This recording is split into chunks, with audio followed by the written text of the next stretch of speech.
বৃত্তি পরীক্ষা 2017 সালের বাংলা প্রশ্ন উত্তর আলোচনার পর্ব। আজকের আমরা এই ভিডিওতে সংক্ষিপ্ত প্রশ্ন উত্তর নিয়ে আলোচনা করব, যেগুলো তোমাদের এই বছরের পরীক্ষায় খুবই গুরুত্বপূর্ণ, আসার সম্ভাবনা অনেকটাই। তো চলো ভিডিওটি শুরু করা যাক। প্রথমে আমরা 3-এর দাগে দেখতে পাচ্ছি যে কবি ও কবিতার নাম লিখে শূন্যস্থান পূরণ করো। কবিতার নামটি হলো কোথাও আমার হারিয়ে যাওয়ার। কবি হলেন রবীন্দ্রনাথ ঠাকুর। প্রথম শূন্যস্থানে হবে সাত সাগরের ফেনায় ফেনায় মিশে আমি যাই ভেসে দূর দিশে পরীর দেশে বন্ধু দুয়ার দিই হানা মনে মনে। এরপর 4-এর দাগের ক, অর্থ লেখো যে কোনো 6টি।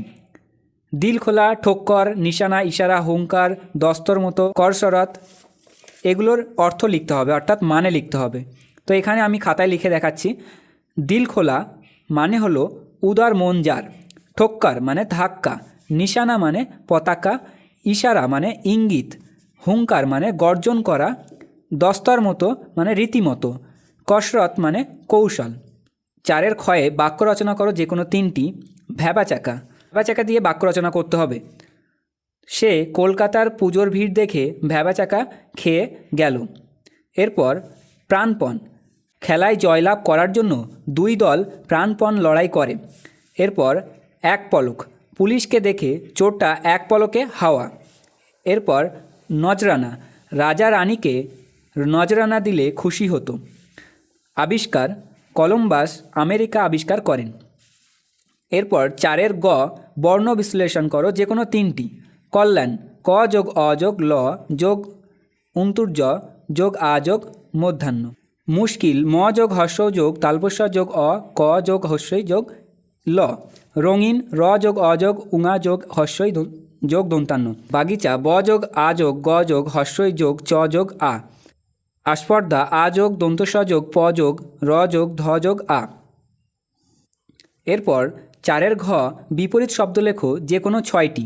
মৌন, নবীন, অভ্যাস, দুর্বল, সুধা, গৌরব, তাড়াহুড়ো। মৌনর বিপরীত শব্দ মুখর। নবীন বিপরীত শব্দ প্রবীণ। অভ্যাস অনাভ্যাস। দুর্বল সবল। সুধা গরল। গৌরব লজ্জা। তাড়াহুড়ো দেরি। এরপর 5-এর দাগের এলোমেলো বর্ণগুলো সাজিয়ে শব্দ গঠন করো যে কোনো 4টি। প্রথমটি হবে টেলিভিশন, দ্বিতীয়টি হবে ভারতলক্ষ্মী, তৃতীয়টি হবে পঙ্কক্তি ভোজন, তারপরেরটা হবে চিকিৎসা, লাস্ট বনভোজন। 5-এর ক্ষয়ে বিপরীত লিঙ্গের শব্দ লেখো যে কোনো 4টি। শ্রীমতী এর বিপরীত লিঙ্গ হলো শ্রীমান। নাপিত নাপিতানি। ন্যাড়া নেড়ি। পিসিমা পিসেমশাই। কবি কবিত্রী। এরপর 5-এর গয়ের দাগের এক কথায় প্রকাশ করো যে কোনো 4টি। যে সব কিছু খায় তাকে সর্বভূ বলা হয়।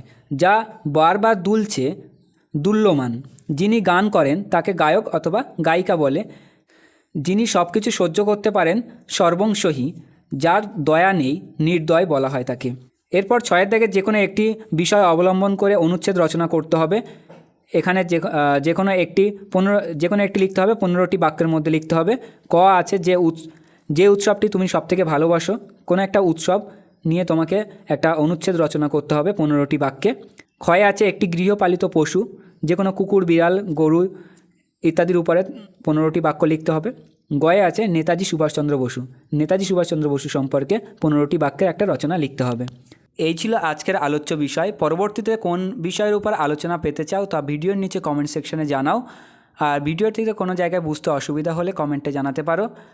পরবর্তী ভিডিওটি দেখার জন্য ভিডিওতে লাইক করো এবং চ্যানেলটি সাবস্ক্রাইব করে রাখো।